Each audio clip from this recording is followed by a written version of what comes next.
Ever wanted to zoom into specific parts of your animation for a more dramatic effect? Let's dive into Adobe Animate and learn how to zoom in using the Graphic tab. This technique will let you magnify your artwork for greater impact. First things first, make sure your drawing or artwork is already created on the stage. Now, let's locate the Graphic tab.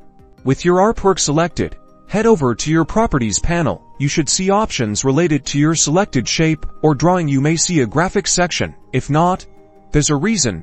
Keep watching. If your artwork isn't already a graphic, like I said, that's okay.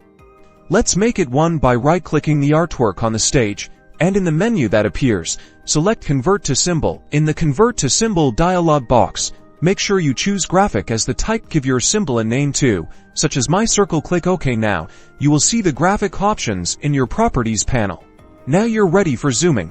In the Graphic heading under the Properties panel, there are some scaling options to manually adjust the width and height of the selected item. These allow you to modify the size of your artwork, giving it the illusion of a zoom effect. To zoom in, simply increase the percentage value of the width and height. For instance, if you want to double the size of your drawing, change the percentage from 100% to 200%, and the drawing becomes bigger. It allows you to bring focus to the scene and create a more attractive animation. Play around with these values to achieve different zoom levels. Experiment with adding keyframes in your timeline and changing the scale values over time to animate your zoom effect. With a little bit of practice, you'll be zooming like a pro in no time.